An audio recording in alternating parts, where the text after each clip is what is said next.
Hey guys, welcome to Coin Hoarder. This is my very first episode. What we're going to be doing today is one of my favorite things to do is going through a big old box of pennies.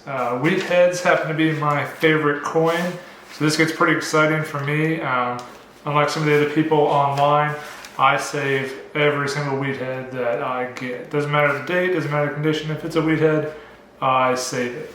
So what I like to do first, just show you guys the end of this right here, so you can see maybe some interesting stuff. Got some really weird ones, but this guy you can see has some discoloration on a shield penny there. Then you can see some kind of older ones. These two are really old right here. Can't quite make out the date on this one.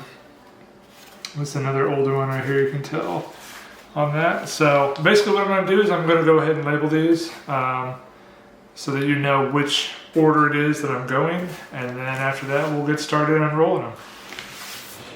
Hey guys, I just want to take a moment and talk about why the wheat head is my favorite coin in the US circulation.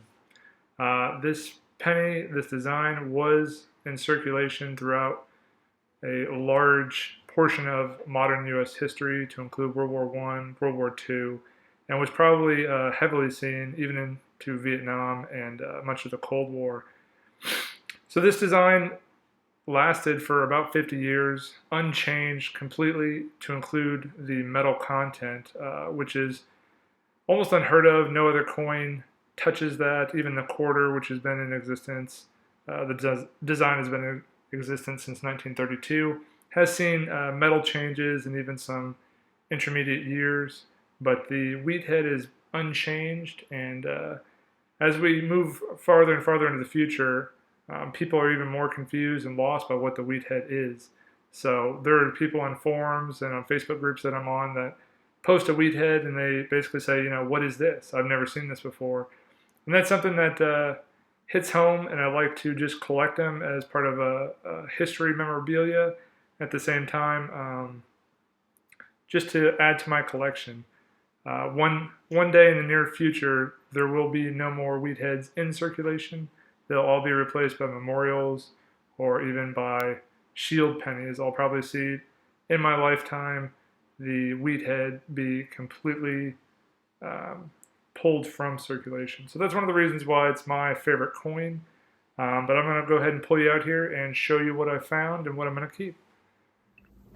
Alright guys, welcome back. I am all done sorting through my box of pennies. So this is what I come out with, and then I kind of go through each one of these sections and really like determine what I want to keep. No, I will not be keeping all of these. I sell a lot of these on eBay for a grand profit of 55 cents a pop, which does nothing other than supports my habit a little bit more. So as you can see, I got 2, 4, 6, 8 wheat heads, which is, I guess it's a score for nowadays. Back in the day, it was not really a score. You used to get a lot more, but I will take it. I'm keeping one rainbow. I don't really like rainbows, but I know a lot of people do. So if I find one that's at an older year, I'll keep it and then try to do it on eBay for a little something special for the rainbow collectors out there. Then I got 3 loonies, which are Canadian 1 cents that are no longer in productions. Before you chastise my spelling, I do not know if that's the right spelling or not. California education for you. These are my pre-2000 pennies that I thought were worth something, or looked like they were worth something, in great condition.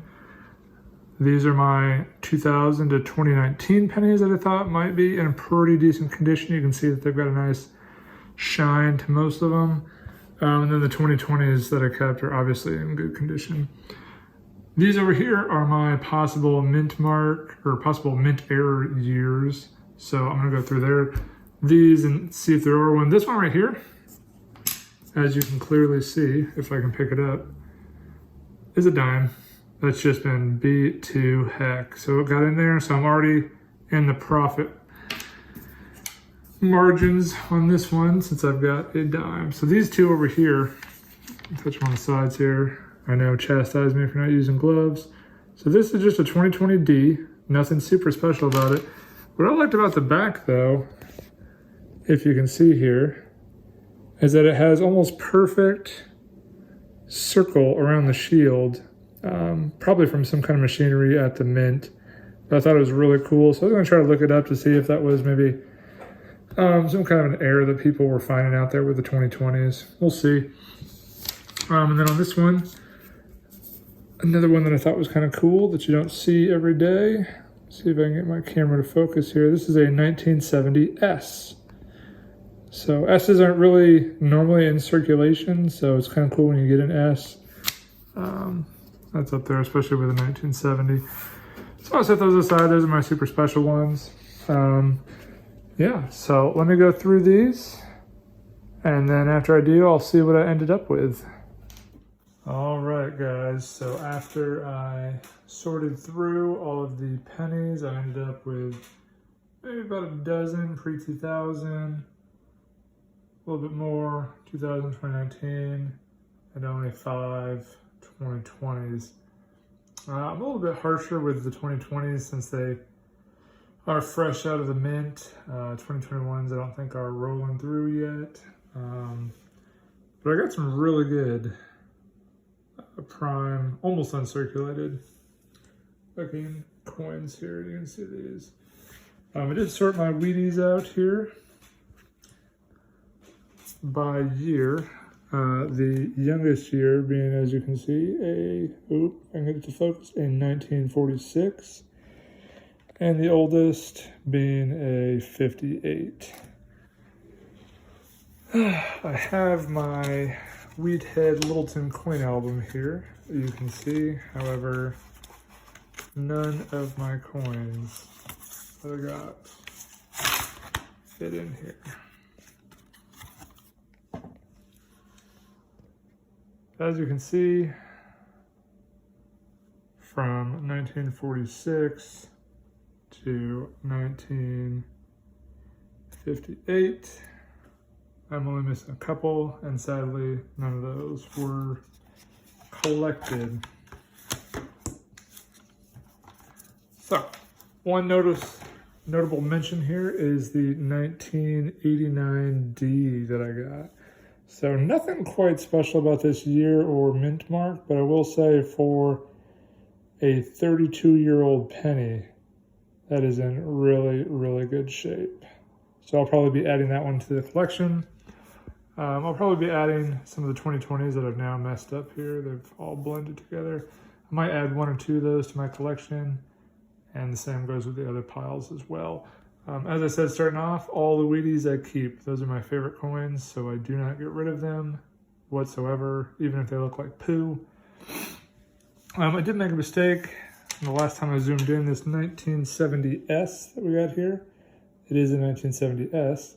However, it was in circulation, so it's not as cool and as special as I thought, and still nothing on this unique marking on the back here of this 2020. But I will look into it, and if I find anything, I will post another video about it. But otherwise, guys, this is my very first video.